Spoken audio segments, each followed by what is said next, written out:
Black CEO accused of stealing in her own boutique. Seconds later, the manager was gone. Hello everyone, before we begin today's video, I need your help. We've noticed that the channel is losing traction, and subscribing is one of the best ways you can help us. It's quick, free, and allows us to continue bringing you great content. Your support means everything. Let's keep this channel growing collectively. Where are you watching from? Drop your city or country in the comments below. Thank you very much. Now let's get back to the story. Open that bag before I call security. The words sliced through the boutique like broken glass. Every head turned. Under the gold lights and polished marble, silence hit harder than any alarm. Danielle Hayes didn't move. She just stood there, calm, tailored navy suit, small brown Hermes bag in her hand. Across from her, the manager, Ellen Brooks, pointed as if catching a criminal in her own cage. "We've had issues lately," Ellen said, her voice sharp, "and you don't look like our usual clientele." For a moment, even the air paused. Before we continue, where are you watching from? Drop your city or country in the comments below. And if you believe in dignity and justice, hit like and subscribe. These stories spark change, and we're glad you're here. Now back to Danielle. She blinked once, then twice. The calm wasn't weakness, it was control. Her assistant had told her not to come dressed down today, but Danielle wanted to see how her staff treated customers without the shield of her name. And here it was, the test happening live. A young employee near the mirrors whispered, "That's the founder, I think." But Ellen didn't hear or didn't care. "Ma'am, cooperate or I'll call security," she snapped. Danielle placed her bag gently on the counter. "You think I'm hiding something?" she asked, voice steady as glass. Ellen crossed her arms, chin high. "Yes. What is it?" Danielle's eyes held hers, quiet, unflinching. "My identity." The room tensed. A guard shifted at the doorway. A customer raised her phone. The hum of fluorescent light filled the pause that Ellen's confidence left behind. Danielle exhaled softly, her gaze sweeping the boutique, the racks she designed, the fragrance she launched, the brand she built from scratch. She remembered being 23, standing in a similar store, told she couldn't afford what she touched. Back then she walked out. Not today. Today she would stand still and let prejudice collapse on its own. Ellen snapped her fingers at the guard. "Search her bag." The guard hesitated. Danielle didn't blink. Her phone buzzed once in her pocket, a silent vibration from her assistant. Protocol ready. The storm had just begun. The sound of heels echoed across the boutique floor. Ellen's tone sharpened, slicing through the murmurs. "Security now." The guard, tall, uncertain, stepped closer. Customers started to whisper, phones subtly lifted. Danielle stood perfectly still, her calm beginning to frighten the room more than any anger could. Ellen snapped again, her pearls catching the light. "Empty your pockets, too. I know what people like you do." The words hung in the air, heavy and sour. One woman at the perfume counter flinched. Another customer muttered. Did she really just say that? Lena, the young associate near the display wall, took one small step forward. Her voice barely rose above a whisper. "Ma'am, I think she's quiet," Ellen barked. "You're not paid to think." Danielle's fingers tightened around the edge of the counter. Still no anger, no shake in her voice. Only control. "You're certain you want to keep speaking like that?" Ellen folded her arms. "Until you prove who you are, yes." The guard hesitated, shifting his weight. "Do you want me to check her bag, ma'am?" "Yes," Ellen said quickly. "We have to protect the brand." The irony hit Danielle like a cold wind, protecting a brand she built. She remembered her first store opening 12 years ago. The walls smelled like new leather and hope. The investors doubted a black designer could sell luxury. She proved them wrong. She always did. Back in the present, her phone buzzed again. One vibration, then two. "Celine is connected." She looked up, voice calm but edged with something final. "Last chance, Ellen." Ellen smirked. "Last chance for what?" "To stop before you make this permanent." A hush rolled through the boutique. Even the guard's radio crackled once, then went quiet. Lena swallowed hard. She took another step closer.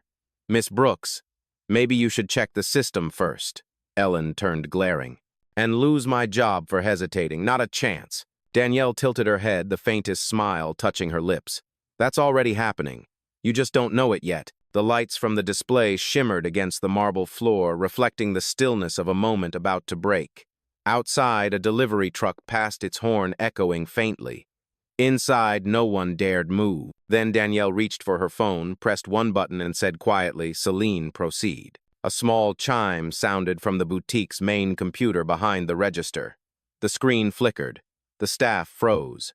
Something was changing, and every person in that room felt it even before they knew what was coming next.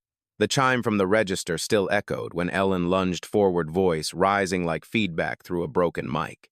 "What did you just do?" Danielle didn't answer. She just looked at the screen behind Ellen. One by one, the employee accounts began to flash locked out. A low gasp rippled through the room. Ellen turned to the guard, panic hiding behind her arrogance. "Don't just stand there, stop her." He didn't move. "Stop her," from what he asked quietly. "She's not even touching the system." Lena's voice trembled. That's her name on the ownership profile." The cursor on the screen blinked beside it, owner Danielle Hayes. Ellen spun around, disbelief spreading across her face like spilled ink. "No, that's not possible. She's lying." But her words sounded smaller now, as if they'd already begun to collapse under the weight of truth. Danielle stepped forward, each heel clicked sharp enough to count. "You accused me of stealing," she said softly, "in the store I built from scratch. You should have checked who you were protecting before you tried to humiliate me." Her tone never rose, but every syllable carried a quiet finality. Ellen shook her head, desperate. "You can't just walk in here," "And I didn't walk in," Danielle cut in. "I returned." The customers watching forgot to blink. Phones lifted higher. The scent of jasmine and fear filled the boutique. Lena moved closer, finding courage in the silence. "Miss Hayes," she said, voice steady. "Now should I inform corporate HR?" Danielle nodded once. "Already notified." Ellen's breath hitched. You set me up." "No," Danielle said. "You revealed yourself." The guard's radio crackled again, a voice on the other end, uncertain. "Corporate's on the line. They're asking for Ellen Brooks." Ellen froze. Her reflection in the mirror looked pale, almost ghost-like. Danielle turned to her, calm, composed. "You wanted to protect the brand," she said. "Now watch how the brand protects itself." Lena exhaled shakily. The customers began to whisper, half in awe, half in apology. A woman near the doorway murmured. She never even raised her voice. Ellen tried to speak, but no sound came.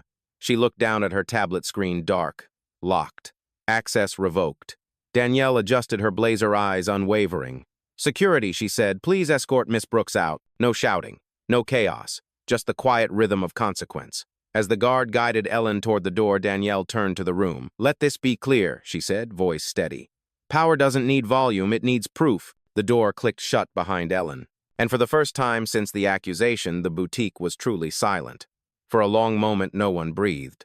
The boutique felt different now, same music, same gold light, but every molecule of air had shifted. The marble floor reflected the truth back at everyone. They had just watched justice unfold in real time. Danielle stood near the counter, her hands folded lightly, posture calm. No triumph, no smirk, just that stillness that always followed a storm.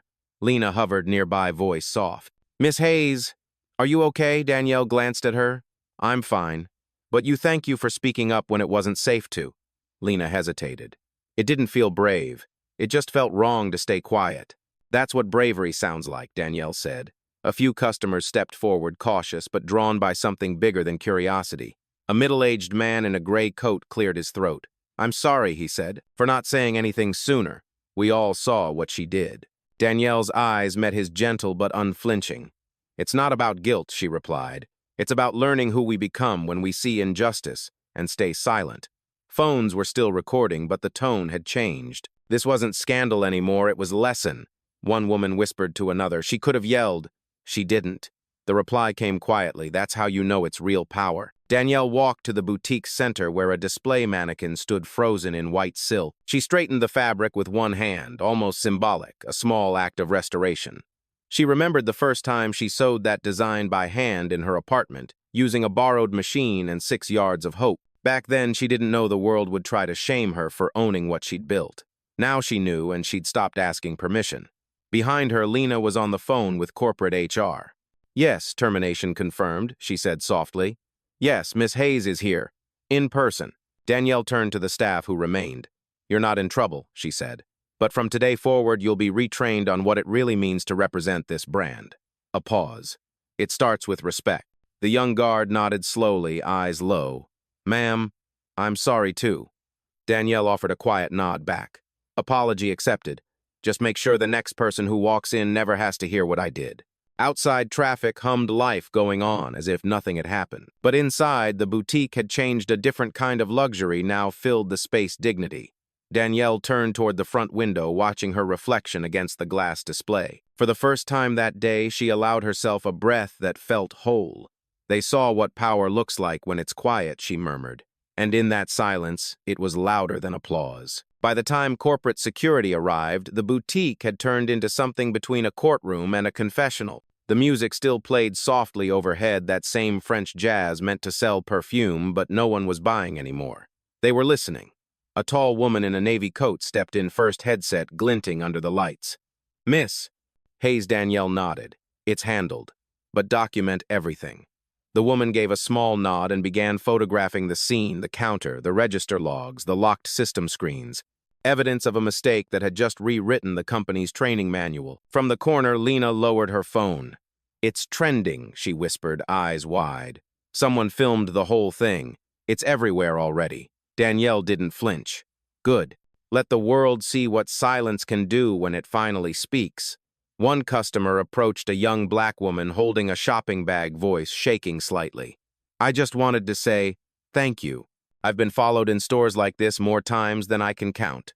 Danielle smiled faintly, not out of pride, but recognition. "Then today wasn't just for me." The woman blinked back tears. "It felt like you were standing for all of us." Another customer, older white, shifted uncomfortably before stepping forward. "I used to manage a store," she admitted. "I thought bias training fixed this years ago." Danielle met her gaze. "Bias doesn't disappear. It adapts. That's why we don't stop correcting it." The words landed heavy but honest. Around her, the boutique felt less like a battlefield now, and more like a classroom that had just learned its hardest lesson.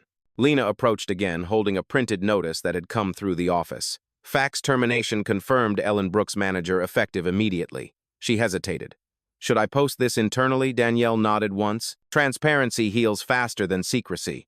The security guard returned from the door. "She's gone," he said quietly. Danielle exhaled the first true breath of the afternoon. "Then let's reopen the store. No one should lose business because one person lost integrity." He smiled a little, almost relieved. "Yes, ma'am." Danielle turned to the remaining staff. "We start again. And this time, every client who walks in deserves the same respect, no matter how they look, dress, or pay." Her tone was gentle but firm, the kind that rewrites culture without needing applause. Outside, a few bystanders peered through the glass, some still filming.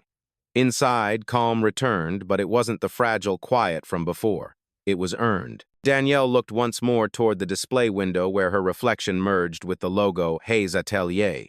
"Justice," she said softly, "should feel this clean." The staff said nothing, but their silence agreed. And as the door chimed for the next customer, the day reset not just for the boutique, but for everyone who had witnessed what dignity looked like when it refused to move. By evening, the video had crossed 1 million views. The boutique lights glowed against the Manhattan dusk, reflecting off passing cars like flickers of memory. Inside, the staff moved quietly, restocking displays, straightening hangers, trying to act as if nothing monumental had just occurred. But the air was different, softer, a little humbled. Danielle sat at the consultation desk, reviewing a tablet of reports. Every click echoed like a gavel. Celine's voice came through her earpiece, calm and precise. "Corporate board has released a statement confirming the incident and your ownership. Public response is overwhelmingly supportive. #number Hayes Boutique is trending worldwide." Danielle gave a small nod. "Let it trend. But make sure the caption isn't about humiliation, it's about accountability." Outside the glass wall, reporters had started gathering, lights flickering like stars of scrutiny. Lena peeked through the curtain. "They're waiting for you, Miss Hayes." Danielle didn't look up. "They can wait." Truth doesn't rush. A knock at the door broke the tension. It was the same young woman from earlier, the one who'd thanked her. She stepped in shyly, holding a single white tulip from the store's flower display. "I wanted to give you this," she said. "For making today mean something." Danielle smiled faintly. "It only means something if we remember it tomorrow." As the woman left, Danielle turned to Lena. "Send an internal memo tonight," she said. "Every Hayes store, every city. Subject line, dignity audit. We're not selling clothes. We're selling reflection." Lena nodded, typing quickly. Message sent. The clock hit 6:00. For the first time all day, Danielle allowed herself to lean back, closing her eyes for a moment. She thought of her mother, how she used to say, "Baby, they'll try to shrink you to fit their comfort. Stand tall anyway." She opened her eyes again, sharper, steadier. Through the window, the city pulsed with light. In that reflection, she saw herself not just as a CEO, but as a mirror of everyone who had ever been doubted for looking out of place. Celine's voice came again through the earpiece Danielle CNN just called. They want a statement for the morning broadcast. Tell them I'll give one, Danielle said.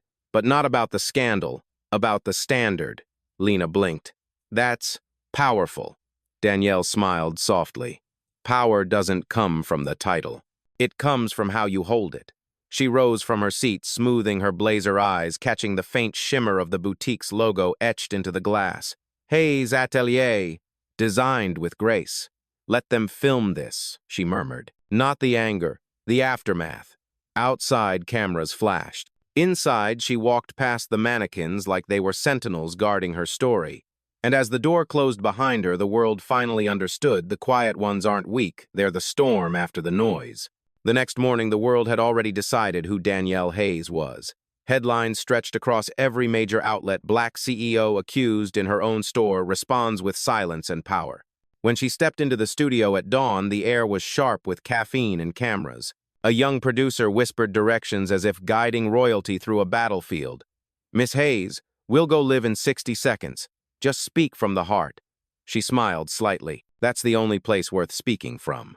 The anchor, polished and pleasant, offered a handshake that lasted too long, the kind reserved for someone both admired and feared.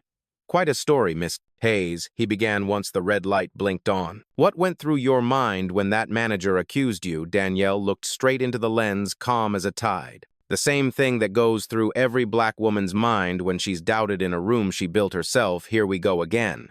The studio went quiet, just the soft hum of lights. She continued. I didn't want revenge. I wanted reflection. I wanted people to see what bias looks like when it thinks no one's watching. The anchor shifted in his chair. Some say you embarrassed your employee publicly. No, she replied, voice even. She embarrassed herself privately, and the camera happened to be there. Viewers watching across the country felt the words settle like a verdict. Before continuing, she leaned forward, slightly toned, softer but sharper than ever. The story isn't about me being powerful. It's about how easily power is mistaken when it's quiet and black. The anchor blinked, unsure whether to follow or retreat. What do you want people to remember from all this? Danielle paused, gaze lowering just for a moment. That dignity isn't a costume you put on for respect. It's what you keep when respect is denied. The crew behind the cameras froze. Even the director forgot to cue the next question. Danielle smiled faintly, the kind that felt earned, not performed. And to anyone who's ever been told they don't belong, she said, own that space until the walls learn your name. The anchor cleared his throat, exhaling. That was powerful. It wasn't meant to be, Danielle said. It was meant to be true. The red light flicked off. Applause broke out softly from the control room. As she stood to leave, the producer caught her sleeve. Miss Hayes, people needed this today. Danielle nodded. So did I. Outside, the morning sun caught the edge of her reflection in the glass doors, strong, centered, unstoppable. The city was already awake, but for once it looked like it was listening. By afternoon, her phone hadn't stopped buzzing. Press requests, congratulations, brand collaborations, even apologies from CEOs she hadn't heard from in years. But there was one call she'd been expecting, and when it came, the screen didn't need a name. She answered with a quiet, steady voice. Hi, Mama. Her mother's tone carried that southern warmth that could still undo her defenses. Baby, I saw you on the news this morning. Lord, you stood there like a mountain, didn't raise your voice once. Danielle smiled, the tension in her shoulders easing. You taught me that. You said the loudest strength is the one that doesn't break its calm. Her mother hummed. I also told you just because you don't shout doesn't mean you stay quiet forever. They both laughed softly, the sound bridging the years between the little girl who stitched dresses on the kitchen table and the woman who now led an empire. Mama, it felt surreal, Danielle admitted, standing there being accused of stealing in a place I built. Her mother's voice gentled. They weren't seeing you, baby. They were seeing their fear of what you've become. Danielle looked out the window of her office. Same city, same skyline, but today it looked different. Not taller, just clearer. You think I did the right thing, she asked. You didn't just do right, her mother said. You showed right. And that's rarer than being right. The line went quiet for a second, filled only by the hum of New York far below. You know, her mother added softly, when I was your age, we couldn't even walk into some of those stores without being followed. You walked in and owned one. That's history turning its face. Danielle closed her eyes, letting the words sink in. It didn't feel like power, Mama. It felt like responsibility. That's exactly what power is, child. The conversation drifted to laughter, to memories of fabric needles and nights of dreaming bigger than what the world allowed. When the call ended, Danielle sat in silence for a long moment, staring at the sunlight falling across her desk, the same light that once fell through her mother's sewing window. Then her assistant Celine stepped in quietly. "Board meeting in 20 minutes, she said. "The public wants to know how we'll move forward." Danielle rose, smoothing her blazer. "Then let's show them what forward looks like." She walked to the mirror by the door, not to fix herself, but to remind herself. "I'm not what they accused," she whispered. "I'm what they couldn't imagine." Outside, the city roared on, but for her it was just music now, background to a woman who no longer needed the world's permission to leave. The boardroom was glass and marble, elegant, sterile, the kind of space designed to remind everyone who it belonged to. But today it felt different. Everyone inside already knew. Danielle entered without fanfare. Conversations stopped mid-sentence. Every executive at the long oak table stood, some out of respect, some out of fear. She placed her tablet on the table, the soft tap echoing louder than any greeting. "Please," she said calmly. "Sit." Celine followed, handing her a folder marked Internal Review, Hayes Boutique Incident. Danielle glanced at it briefly before looking up. "You've all seen the footage," she began. "You've all read the comments. But this isn't about public image, it's about private culture." A man in a gray suit, one of the senior partners, leaned forward. "Miss Hayes, with respect, the PR team handled it beautifully. The public sentiment is positive," she interrupted. "For now. But people don't stay inspired by apologies. They stay inspired by accountability." The room fell silent again. She rose from her chair, pacing slowly, each step deliberate. Ellen Brooks wasn't an isolated problem. She was a mirror, a reflection of every unchecked assumption that's ever cost this company its humanity. Another director shifted in his seat. "You're suggesting bias is systemic here. I'm not suggesting it," Danielle said. "I'm acknowledging it. And as of today, we start correcting it from the top down." Celine projected a slide on the wall. The Dignity Initiative. Mandatory bias retraining. Anonymous employee reporting. Partnerships with local fashion schools for underrepresented designers. Effective immediately, Danielle continued, every manager will undergo evaluation not just for performance but for empathy. The gray-suited man frowned. "Empathy isn't measurable." "Neither is integrity," she replied, "but you know when it's missing." A quiet ripple of agreement moved through the room. Even those who doubted her felt it, the shift from scandal control to moral reform. She paused, letting the moment breathe. "We're not just building a brand," she said softly. "We're building a standard. Luxury without prejudice. Success without arrogance." Then she turned to the window. The skyline shimmered under the late afternoon sunglass towers, catching the light like promises. "I want every store, every face under this logo to represent what we sell: grace under pressure." The board members nodded one by one. For the first time, no one spoke over her. No one tried to soften her directives. The silence was respect, not fear. As the meeting adjourned, Danielle gathered her folder, the faintest smile touching her lips. The company wouldn't just recover, it would evolve. "Let's make sure," she said, "that no one ever has to teach this lesson again." And when she walked out, the reflection of her heels on the marble floor sounded like punctuation marks, each one spelling authority reborn. That night, the city glittered like it was trying to apologize for the day before. Inside her penthouse, Danielle stood in front of the floor-to-ceiling windows, the skyline shimmering behind her reflection. The world outside had moved on. Hashtags, fading headlines shifting, but her mind was still in that boutique, the echo of accusation replaying in her head.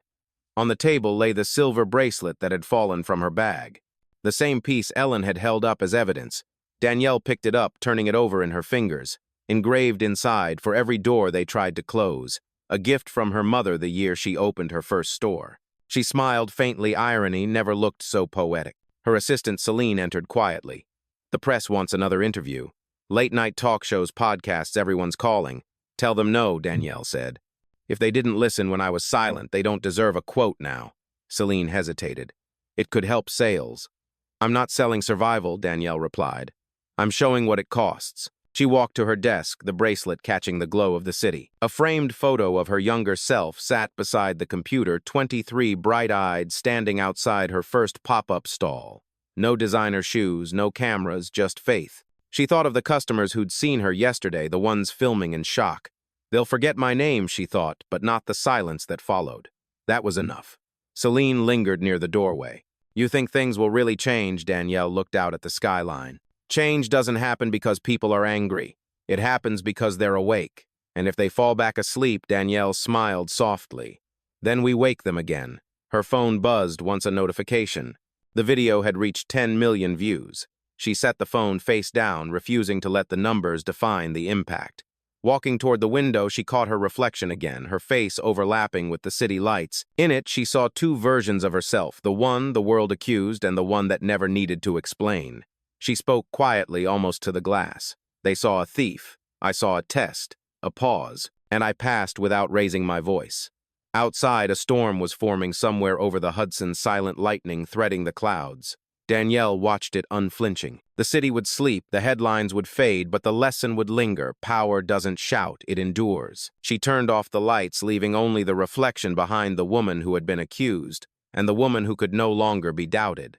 By Friday, corporate headquarters had turned into a pilgrimage site. Reporters lingered on the steps, employees whispered in elevators, and somewhere between gossip and gratitude, the story had already become legend. Inside the executive wing, Danielle sat across from the legal team. The table was covered in folders, statements, footage, timestamps, digital transcripts.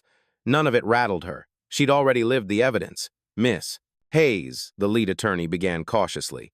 Ellen Brooks has filed a complaint alleging emotional distress from her termination. Danielle leaned back, expression unreadable. She called me a thief in my own store. The only distress she's feeling is accountability. The lawyer cleared his throat. We'll respond accordingly. Don't bury her, Danielle said. Educate her. Offer a settlement, but make it conditional on mandatory bias training. If she refuses, we fight. Celine glanced up from her notes, impressed. Restorative justice, no, Danielle said. Transformative. The attorney hesitated. That's not how most CEOs handle these cases. Danielle's eyes sharpened. That's exactly why I'm still standing and they're still explaining. Silence blanketed the room. Across the table, the head of PR raised a trembling voice. Your approval ratings are through the roof. You could capitalize on this, a global campaign, maybe quiet power as a tagline, no, Danielle interrupted. This isn't a campaign. It's a correction. Her tone wasn't angry. It was surgical. She rose from her seat, walked to the window where sunlight fractured through the blinds. The world doesn't need another slogan, she said. It needs proof that the system that judged me yesterday can protect someone else tomorrow. Celine closed the folder gently. Already drafting the framework for the Hayes Standard, an internal equity model for all branches. Good, Danielle said. Because what happened in that boutique wasn't a mistake. It was a message, and we're rewriting it. The legal team exchanged glances somewhere between awe and disbelief. They'd never seen a CEO turn humiliation into policy. Danielle faced them once more. We'll make sure the company that bears my name actually deserves it. A pause deliberate. And when that happens, she added, no one will remember the scandal. They'll remember the shift. Outside, the city thrummed beneath her window, unaware that inside this room, history was quietly redrafting itself, not in press releases, not in outrage, but in design. Danielle gathered her papers, her voice low, certain, send the proposal to every department by Monday. Dignity isn't optional anymore.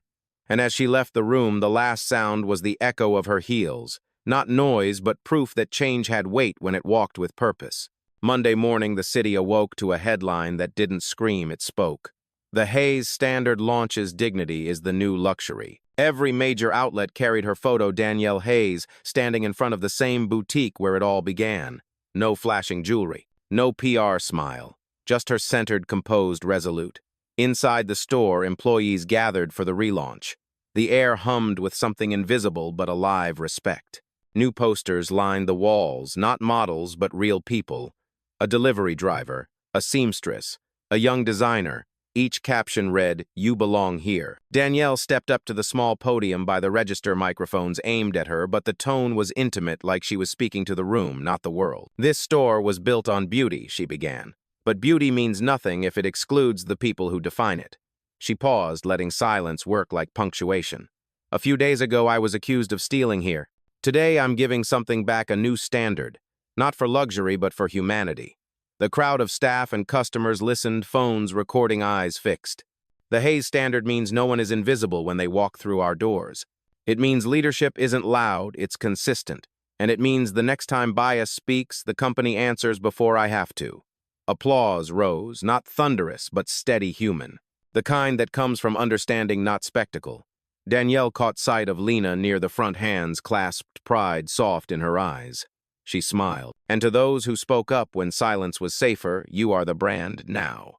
Afterward, reporters surrounded her, microphones flashing.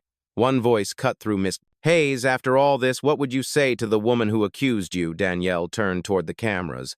The boutique lights shimmered across her face like reflection and forgiveness combined. I'd say thank you, she answered quietly, because sometimes you have to be broken in public to rebuild something private, your peace. She looked directly into the nearest lens. And to anyone watching, dignity isn't an accessory. It's a choice. Every day, every room. The crowd fell silent. Cameras kept rolling, but the moment had already transcended them. As Danielle stepped back from the podium, she brushed a hand over the bracelet on her wrist, the one that once made her suspect, now shining under the same lights that once judged her. She whispered, half to herself, half to history, I don't need to post the video. I became the reason it exists. And as she walked out, sunlight spilled through the glass doors, no music, no applause, just the sound of calm power reclaiming its space. The boutique doors closed behind her, but the echo of her story stayed open in every voice that now dared to speak softly, yet never again small.